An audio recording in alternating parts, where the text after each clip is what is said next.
하늘에 계신 아버지, 참으로 날이 가고 달이 갈수록 주님의 사랑 놀랍고 감사를 드립니다.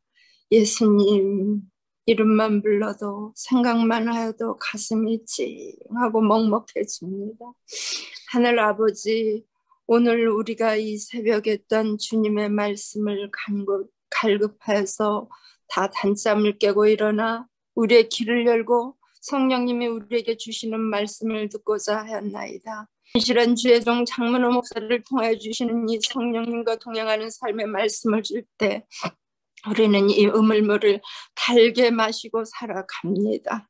그렇지만 또 우리가 이 말씀을 듣고 다른 사람이 먹을까봐 우리는 우리만 알고 이것을 또 가랑잎이나 우리의 삶으로 덮여두지는 않는지요. 하나님, 이 작은 옹달샘, 마르지 않는 옹달샘과 같은 우리의 삶에 이 말씀 속에 오늘 떤 샘을 주시옵소서. 하나님, 우물가의 여인이 예수님을 만났을 때 그 우물을 기르러 왔다가 예수님을 만나고 동네에 나가서 내가 메시아를 만났다고 외친 것 같이 오늘 이 말씀을 듣고 내가 예수님을 만났다고 구주를 만났다고 나가서 많은 사람들에게 하나님 예수님 만나러 오라고 우리가 나가서 초청할 수 있는 그런 삶이 되게 해 주시옵소서. 이번에 40일 새벽 기도가 거의 끝나갑니다. 하나님 이 시간에 이 자리에 함께하지 못한 영혼들 다음에 꼭 같이 와서 우리 함께 새벽에 이 말씀을 듣자고 하나님 우리 친구들이나 이웃들을 위해서 하나님 소개하게 해주시고 기도하게 해주세요. 그리고 이 40일이라는 긴 시간 동안 주님이 우리의 틈에서 우리와 함께 하여 주셨습니다. 말씀을 흘려버리지 않게 해주시고 잘 곱씹어서 하나님 이 맛의 아버지 단맛을 우리가 받아 누리고 어떤 이웃에게도 이 맛을 내는 삶이 되게 하시고 하나님 정말 우리가 요리를 할 때도 이것저것 섞어서 요리를 하지만 우리는 예수님의 말씀 그 참맛의 아버지 말씀의 단맛을 알아서 아버지 이 맛있는 거 함께 이웃과 나누게 하여 주세요. 하나님 정말 우리 마음 비우게 해 주세요. 그리고 우리 이웃을 돌아보게 하여 주시고 저 옹달샘과 같이 목마를 때 우리만 와서 이 물을 마시고 하나님 덮어두는 것이 아니라 많은 사람들이 예수님을 알지 못합니다. 저 옹달샘도 찾는 이만 찾습니다. 아는 이만 찾습니다. 하나님 이 물을 떠다가 나누어주게 해주시고 하나님 우리 같이 나누게 해주세요. 하는 이 시간 함께 하시고 머리 숙인 아들 딸들 기억하여 주시옵소서. 이 말씀을 우리의 참으로 길이 되어 주시고 진리가 되어 주시고 생명 되신 예수님 이름 받들어 감사하며 간절히 기도를 올려드리옵나이다. 아멘.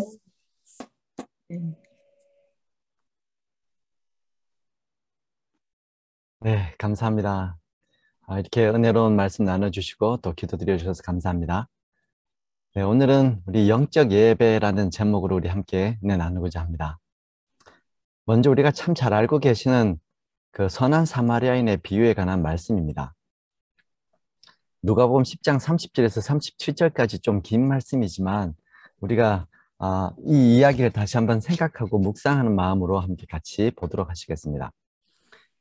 예수께서 대답하여 이르시되 어떤 사람이 예루살렘에서 여리고로 내려가다가 강도를 만나매 강도들이 그 옷을 벗기고 때려 거의 죽은 것을 버리고 갔더라. 마침 한 제사장이 그 길로 내려가다가 그를 보고 피하여 지나가고 또 이와 같이 한 레위인도 그곳에 이르러 그를 보고 피하여 지나가되 어떤 사마리아 사람은 여행하는 중 거기 이르러 그를 보고 불쌍히 여겨 가까이 가서 기름과 포도주를 그 상처에 붓고 싸매고 자기 짐승에 태워 주막으로 데리고 가서 돌보아 주니라. 그 이튿날 그가 주막 주인에게 데나리온 2를 내어주며 이르되 이 사람을 돌보아 주라. 비용이 더 들면 내가 돌아올 때에 갚으리라 하였으니 내 생각에는 이 3사람 중에 누가 강도 만난 자의 이웃이 되겠느냐. 이르되 자비를 베푼 자니이다. 예수께서 이르시되 가서 너도 이와 같이 하라 하시니라 라는 말씀입니다. 이 말씀 우리가 참 잘 아는 말씀이죠. 오늘은 이 말씀을 중심으로 우리가 함께 은혜 나누고자 합니다. 여러분, 한국말 중에 죽었다 깨어나도라는 말이 있습니다. 이 말은 대부분 부정적인 말과 함께 쓰여서 아무리 애를 써도 도저히 할 수 없다라는 의미를 표현할 때 쓰는 말이죠. 노력해도 안 되는 일이 있다는 것을 강조하는 표현입니다. 근데 성경에서도 예수님과 이와 비슷한 말씀을 하신 적이 있습니다. 바로 자신을 찾아온 니고데모에게 하신 말씀입니다. 사람이 거듭나지 않으면 하나님 나라를 볼 수 없느니라 라는 말씀이죠. 이미 태어나서 장성한 사람에게 네가 다시 태어나기 전에는 하나님 나라를 볼 수 없다라고 말씀하고 계시는 것입니다. 예수님께서 사람이 거듭나면 그때 자신이 보지 못했던 하나님 나라를 보게 된다라는 진리를 우리에게 가르쳐 주신 것입니다. 그리고 요한복음 3장에 보시면 예수께서 대답하시되 진실로 진실로 내게 이르노니 사람이 물과 성령으로 나지 아니하면 하나님 나라를 들어갈 수 없느니라. 육으로 난 것은 육이요 성령으로 난 것은 영이니 내게 거듭나야 하겠다 하는 말을 기이 여기지 말라라고 하였습니다. 여러분, 예수님께서 말씀하시기를 사람이 거듭나지 않으면 하나님 나라를 볼 수 없다고 했습니다. 물과 성령으로 나야지만, 영적으로 거듭나야지만 하나님 나라를 볼 수 있다고 말씀하고 계시는 것이죠. 사람은 성령으로 거듭나야 영적인 사람이 됩니다. 그리고 그때 하나님 나라를 볼 수 있게 된다라고 분명히 말씀하고 계십니다. 이 놀라운 진리는 우리가 똑같이 종교 생활을 한다고 해서 다 하나님 나라를 볼 수 없는 이유와 또 아무리 노력을 해도 믿음이 생기지 않는 이유를 우리에게 설명하고 있는 것입니다. 왜 그렇습니까? 영적으로 거듭나지 않으면 아무리 오랜 시간이 지나도 하나님 나라를 볼 수 없고 또 믿음이 생기지 않는다는 것이죠. 이것은 무엇과 같은가 하면 마치 새로운 외국어를 습득하려는 사람과 같은 것입니다. 우리가 외국어를 습득하려고 생각해 보면 사람들의 귀가 새로운 언어에 대해서 거듭나지 않으면 외국어를 잘 하는 방법에 대해서 아무리 설명을 들어도 외국어를 잘 하지 못할 때가 있습니다. 그 이유는 이미 자신의 생각과 귀가 예전의 환경에 익숙해져 있기 때문이죠. 그래서 새로운 언어를 배우려면 새로운 언어 환경에 적응하는 일이 필요하다는 것입니다. 마찬가지로 영적 세계에 대한 이야기를 아무리 해도 들리지 않는 이유는 우리들의 생각과 삶이 이 육적인 생각에만 너무 오랜 시간 동안 노출되어 있었기 때문에 그런 것입니다. 아마 여기 함께 말씀을 나누는 많은 분들이 미국에 오셔서 이 언어적인 어려움을 많이 겪으셨을 것입니다. 여러분, 우리가 미국에서 아무리 오래 살았다고 해서 영어를 잘할 수 있게 되는 건 아니죠. 우리의 귀와 우리의 생활 방식이 영어적인 생각에, 환경에 많이 노출되어 있었어야지만 영어가 늘게 되는 것입니다. 신앙도 마찬가지입니다. 우리가 아무리 오랜 시간 동안 신앙생활을 했다고 해서 신앙이 좋아지는 건 아닙니다. 그렇다고 늘 하나님의 은혜가 보이고 또 영적인 시각을 가지게 되는 것도 아니라는 것이죠. 그 이유는 우리가 성령 안에서 거듭나지 않았기 때문에 그렇다는 것입니다. 거듭나지 않으면 하나님 나라를 볼 수 없다는 것이죠. 그러자 다시 니고데모가 예수님께 물었습니다. 어찌 이런 일이 있을 수 있습니까? 그러자 이러한 질문에 예수님께서 대답하신 대답이 바로 이 껍질 속의 성경이라는 이야기로 불려지는 요한복음 3장 16절입니다. 이 전후의 말씀을 니고데모에게 하신 것이죠. 이 말씀은 우리가 대부분 다 알고 계십니다. 하늘에서 내려온 자, 곧 인자 외에는 하늘에 올라갈 자가 없느니라. 모세가 광야에서 뱀을 든 것 같이 인자도 들려야 하리니 이는 저를 믿는 자마다 영생을 얻게 하려 하심이니라. 하나님이 세상을 이처럼 사랑하사 독생자를 주셨으니 이는 저를 믿는 자마다 멸망치 않고 영생을 얻게 하려 하심이니라. 하나님이 그 아들을 세상에 보내신 것은 세상을 심판하려 하심이 아니요 저로 말미암아 세상이 구원받게 하려 하심이라. 저를 믿는 자는 심판을 받지 아니하는 것이요 믿지 아니하는 자는 하나님의 독생자 이름을 믿지 아니하므로 벌써 심판을 받은 것이니라. 그 정죄는 이것이니 곧 빛이 세상에 왔으되 사람들이 자기 행위가 악함으로 빛보다 어둠을 더 사랑하는 것이라. 악을 행하는 자마다 빛을 미워하며 빛으로 오지 아니하나니 이는 그 행위가 드러날까 하며 진리를 쫓는 자는 빛으로 오나니 이는 그 행위가 하나님 안에서 행한 것임을 나타내려 함이라 하시니라 라는 말씀입니다. 예수님께서 우리가 어떻게 하면 영생을 얻을 수 있습니까? 라고 물을 때 니고데모에게 하신 말씀입니다. 이 예수님의 말씀을 정리해 보면 하나님께서 먼저 가장 확실한 빛을 세상에 비춰주십니다. 우리가 그래서 기독교를 계시 종교라고 합니다. 하나님께서 하나님을 먼저 세상에 나타내 주시죠. 계시해 주십니다. 이런 강력한 또 확실한 빛을 우리에게 보여주십니다. 바로 십자가에 달리신 예수 그리스도를 통해서 구원의 빛을 우리에게 보여주십니다. 그리고 사람들이 믿고 그 빛, 그 진리를 따라서 사는 것이죠. 그러면 우리가 성령의 지도를 받으면서 점차 거듭나게 된다는 것입니다.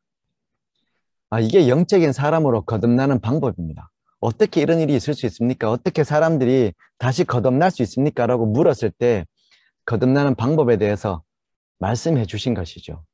하나님께서 십자가의 은혜 속에서 우리가 거듭날 수 있게 하신다는 것입니다. 그 빛을 비춰주셨을 때 그 빛을 따라 사는 것이죠. 하나님의 빛 안에 머무는 것, 계시 안에 머물러 사는 것입니다. 그러면 우리가 성령의 지도를 받아서 거듭나게 되는 것이죠. 여러분, 그리스도인이 되는 것도 마찬가지입니다. 우리가 하나님께서 우리에게 비춰주시는 계시의 환경 속에 우리의 삶이 머물도록 하는 것이죠. 그래서 그 은혜 안에서 사람들이 거듭나게 하는 것입니다. 이러한 삶을 우리가 영적인 삶이라고 합니다. 영적으로 거듭나는 것이죠. 또 예수님께서 요한복음 4장 24절에 이렇게 말씀하셨습니다. 하나님은 영이시니 예배하는 자가 영과 진리로 예배할지니라. 이렇게 니고데모의 이야기에서 거듭남에 대한 이야기를 다 하셨습니다. 그리고 또 이어지는 말씀 속에서 하나님은 영이시니까 예배하는 자는 영과 진리로 예배하라고 했습니다. 그러니까 영적인 예배에 관한 말씀도 해 주셨습니다. 우리가 거듭나게 하는 것이 영 안에서 있습니다. 또 진리 안에서 예배를 드리는 것이 바로 영적 예배라는 것입니다. 사도 바울은 이 영적 예배를 더 구체적으로 또 이렇게 이야기하고 있습니다. 로마서 12장 1절에서 그러므로 형제들아 내가 하나님의 모든 자비하심으로 너희를 권하노니 너희 몸을 하나님이 기뻐하시는 거룩한 산 제물로 드리라. 이는 너희가 드릴 영적 예배라고 했습니다. 예수님께서 영적으로 거듭난 사람이 어떻게 하늘나라를 볼 수 있습니까? 영적으로 거듭나야 하나님 나라를 볼 수 있다고 했습니다. 성령으로 거듭나야.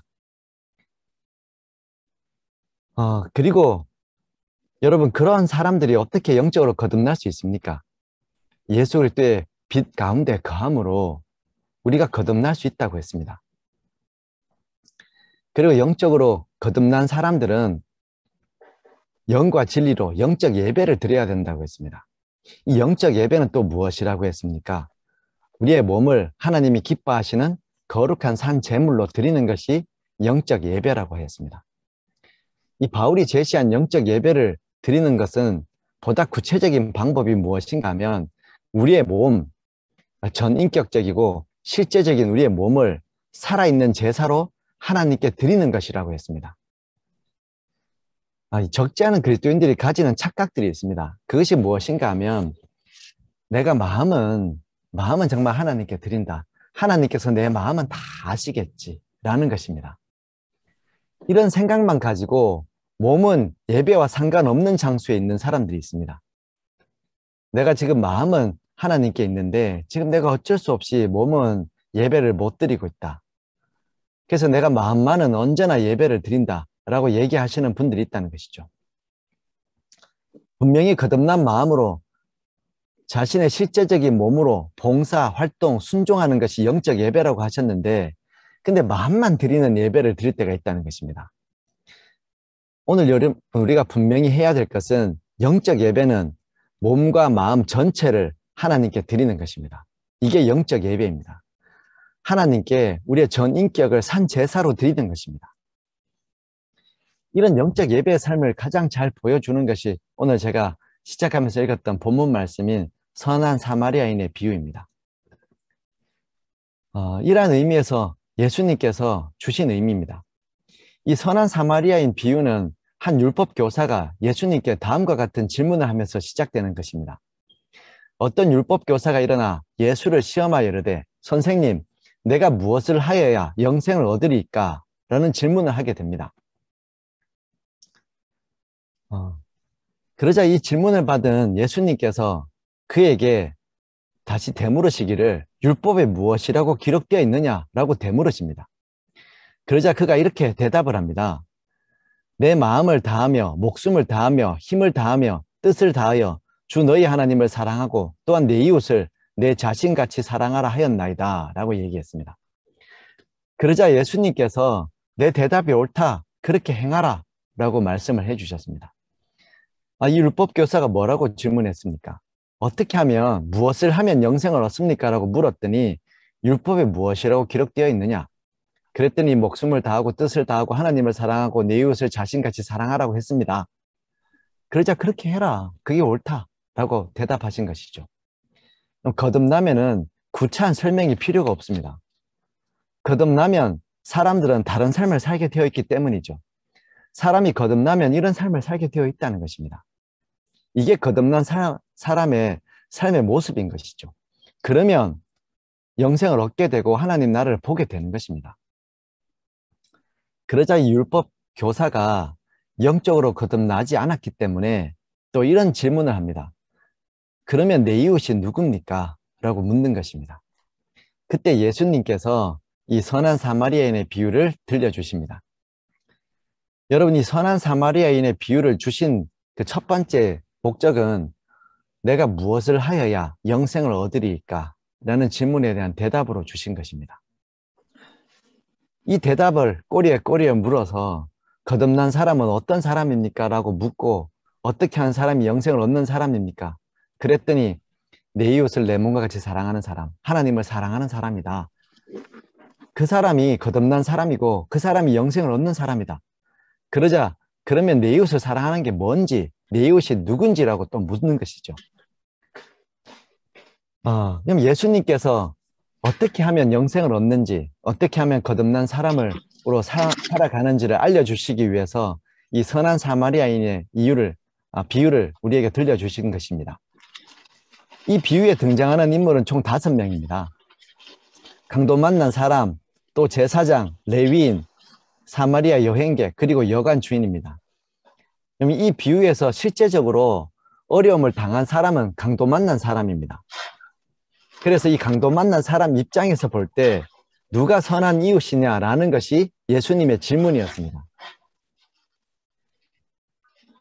그런데 여러분, 재미있는 사실은 이 비유가 강도 만난 사람 입장에서 볼 때 선한 선한 이웃이 누구냐라는 질문인데, 근데 이 성경에서는 강도 만난 사람에 대해서는 이야기하고 있지 않습니다.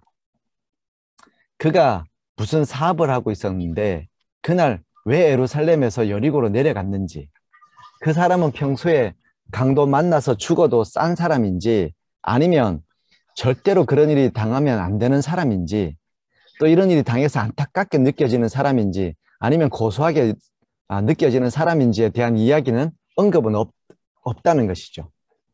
그가 어떤 사람이었는지, 정말 구원이 필요한 사람인지 아니면 정말 벌 받아도 싼 사람인지 여기에 대한 언급은 전혀 없습니다. 그 사람이 은혜와 구원을 받을 만한 가치가 있느냐 없느냐는 대답하지 않고 있다는 것이죠. 오히려 무엇을 이야기하고 있습니까? 이 비유에서 강조해서 보여주고 있는 것은 강도 만난 사람을 대하는 제사장과 레위인과 사마리아인의 실제적인 삶의 자세와 행동을 강조하고 있는 것입니다.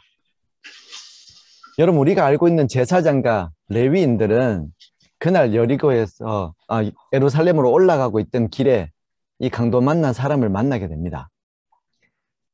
그들은 어떤 사람들입니까? 그 당시의 배경으로 치면 제사장과 레위인은 하나님에게 특별히 구별된 사람들이었습니다. 그들은 하나님의 언약 안에서 구별되어서 거듭난 삶을 살아야 하는 사람들을 대표하는 사람들이었습니다. 더욱이 그들이 예루살렘에 왔다가 돌아가는 이유, 또 예루살렘에 올라가는 이유가 무엇입니까? 레위인과 제사장들이 예루살렘을 오가는 이유는 예배 때문입니다. 그들이 예배 봉사를 위해서 올라가는 것이죠. 그들은 예배를 인도하고 예배를 지키고 예배를 드리는 사람들이었습니다. 그런데 그들이 드리는 예배는 하나님께서 원하시는 영적인 예배가 아니었다는 것입니다. 그들은 예배를 지키고 인도하고 예배를 드리는 사람들인데, 그 일로 인해서 예루살렘으로 오가는 사람들인데, 근데 그들은 지금 강도 만난 사람들을 지나치고 있는 것이죠. 이 이야기를 예수님께서 하시면서 영적 예배가 무엇인지를 우리에게 알려주고 계시는 것입니다. 예수님의 대답처럼 영적으로 거듭난 사람들은 하나님을 사랑하고 이웃을 자신의 몸과 같이 사랑하는 사람들이라고 하셨습니다. 이러한 사람들이 되는 것이 하나님께서 받으시는, 기뻐하시는 영적 예배를 드리는 것입니다. 거듭난 생각과 거듭난 삶으로 하나님을 찾고 예배 드리기를 원하고 계십니다. 그럼 삶 속에서 아무런 실천이 없는 삶으로 영적 예배를 드릴 수가 없습니다. 생활 속에서 하나님께서 자신의 몸을 산제사로 드린 사람들이 영적 예배를 드릴 수 있는 것이죠. 이 영적 예배란 우리의 실제적인 삶을 하나님께 구별해 드리는 것을 이야기하는 것입니다. 영적 예배에는 무엇이 있을까요? 영적 예배는 성도들의 헌신과 사랑의 실천이 있어야 됩니다.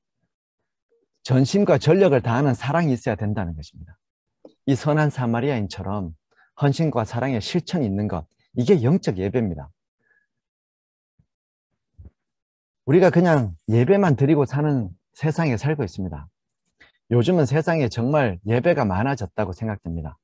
큰 교회에서도 예배드리고, 작은 교회에서도 예배드리고, 어느 가정교회에서도 예배드리고, 인터넷 교회, 또 수많은 곳에서 예배를 드립니다.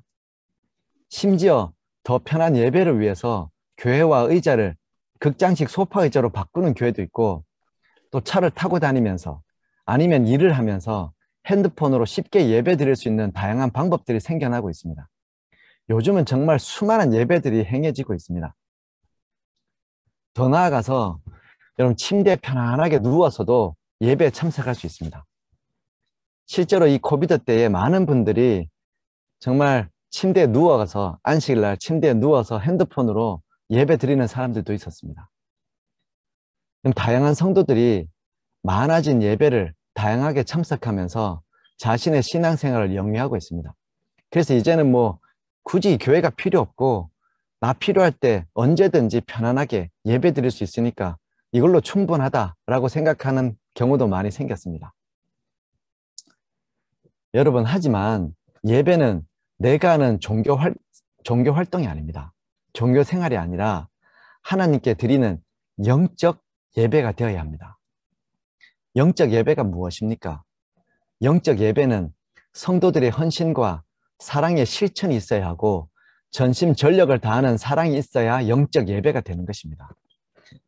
여러분, 선한 사마리아인의 비유에 등장하는 제사장과 레위인들처럼 예배를 인도하고 예배를 지키고 예배를 드리는 사람들이 영적 예배를 드리는 게 아닙니다. 분명히 예배는 드리죠. 오늘날도 수많은 사람들이 예배를 드립니다. 분명히 예배는 드리지만 영적 예배가 아니라는 것입니다. 여러분, 편하게 앉아서 그냥 나 편한 시간에 말씀 듣고 그냥 예배 참석하는 것이 예배는 맞죠. 분명히 예배를 드린 것입니다. 그런데 이것은 성경에서 하나님이 원하시는 신령과 진정으로 드리는 영적 예배가 아니라는 것입니다. 성령이 거듭난 사람, 성령으로 거듭난 사람들은 그냥 예배를 드리는 사람이 아닙니다. 종교 활동을 하는 사람이 아닙니다. 영적 예배를 드리는 삶을 살아야 합니다. 우리는 삶 속에서 영적 예배를 드리는 삶을 살아야 되는 사람들입니다. 실천하고 전력을 다하는, 순종하는 영적 예배의 삶을 살아야 한다는 것이죠. 이게 거듭난 삶을 사는 것입니다. 거듭난 삶을 살아야 하늘나라를 볼 수 있고 영생을 얻을 수 있는 거 아닙니까? 하나님을 사랑하고 이웃을 내 몸과 같이 사랑하는 것이 영적으로 거듭나는 것입니다.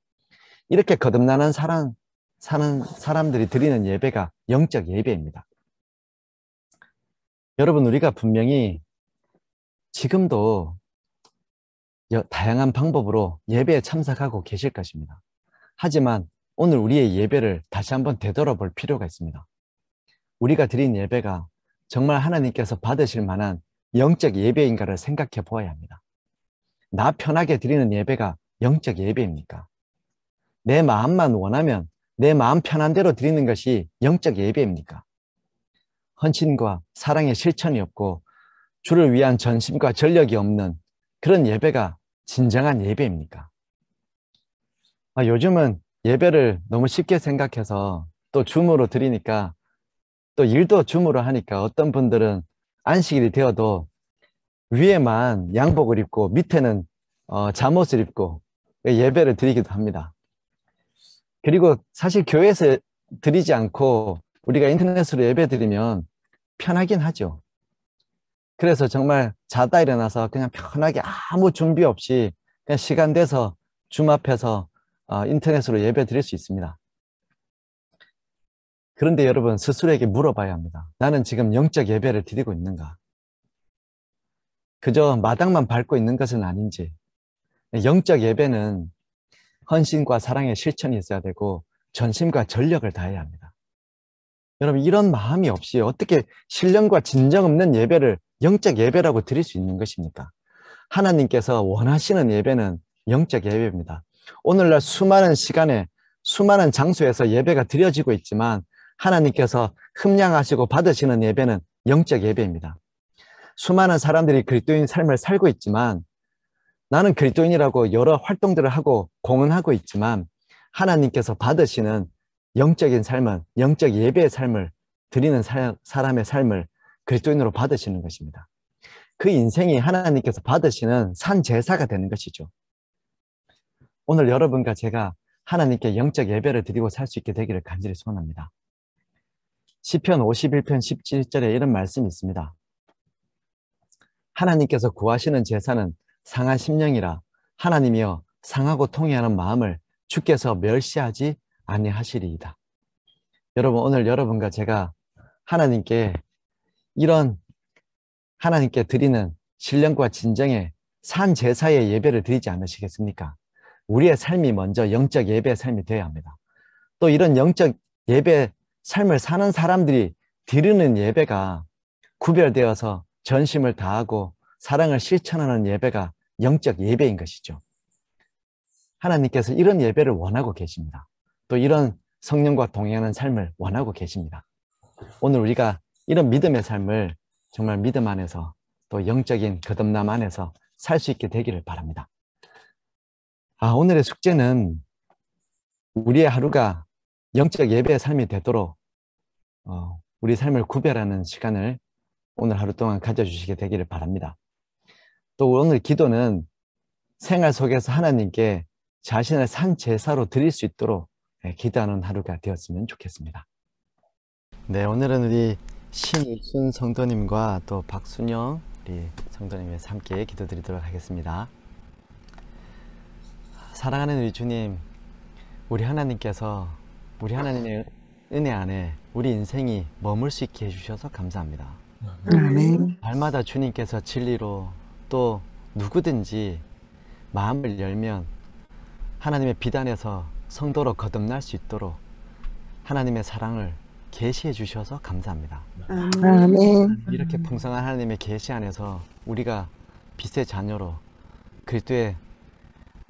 그리스도께 우리의 신령과 진정의 예배를 드리고 사는 영적 예배의 삶을 사는 성도의 삶을 살 수 있도록 주님 축복하여 주시옵소서. 아멘. 오늘은 시편의 언약의 말씀을 의지하며 신일순, 박순영 두 분을 위하여 한 마음으로 기도합니다. 주님, 두 분의 삶이 시냇가에 심은 나무가 시절을 쫓아 과실을 맺으며 그 잎사귀가 마르지 아니함 같이 그 행사가 다 형통하도록 그 삶을 주장하여 주시옵소서. 아멘. 삶의 풍성한 하나님의 생명과 열매가 경험되도록 축복하여 주시옵소서. 아멘. 매일 참 생명의 근원 되시는 하나님을 신령과 진정으로 바라보고 구할 수 있도록 하셔서 구하는 자에게 열방을 유업으로 주신다 약속하신 축복의 삶이 있게 하여 주시고 또 모든 생활 속에서 주님의 이름을 승리의 깃발처럼 들게 하셔서 이분들의 인생을 통하여 하나님 영광 받아 주시고 주는 당신의 영광을 위하여 이 두 분에게 은혜를 베풀어 주시옵소서. 아멘. 우리 구원의 여호와께서 의인에게 복을 주시고 하나님의 방패로 이 사단의 화전을 막아 주심 같이 신일순 또 박순영 두 분의 삶에 매일의 은혜를 베풀어 주시고 호의하여 주시며 이분들과 사랑하는 가족들이 하늘 본향으로 인도되는 삶을 날마다 살도록 주님 축복하여 주시옵소서. 아멘. 특별히 우리 신일순 성도님의 가정에 함께 해주시고 그 가정이 지금 따님이 정말 힘들게 또 자녀를 얻게 되었다고 합니다. 하나님 이 귀한 모태의 자녀가 주님의 손길 안에서 성장할 수 있게 해주시고 아멘. 이 자녀가 이 세상에 건강하게 남으로 인하여 온 가족들이 하나님께 감사와 찬양을 드릴 수 있도록 주님 은혜를 베풀어 주시옵소서. 아멘. 아멘. 박순영 집사님의 가정에도 함께 하셔서 그 사랑하는 자녀들을 위해 하나님 축복해 주시고 아멘. 자녀들의 삶이 원하고 뜻하는 대로 또 하나님의 뜻 안에서 정말 주의 일꾼으로 온전히 설 수 있도록 주님 축복하여 주시옵소서. 아멘. 오늘 우리 모두의 삶도 하나님께 구별하여 드립니다. 하나님 사이에 동행해 주셔서 우리 인생을 통해서 주님 영광 받아 주시옵기를 예수님 이름으로 간절히 기도드립니다. 아멘. 감사합니다. 감사합니다. 좋은 하루 되세요. 감사합니다. 수고하셨습니다.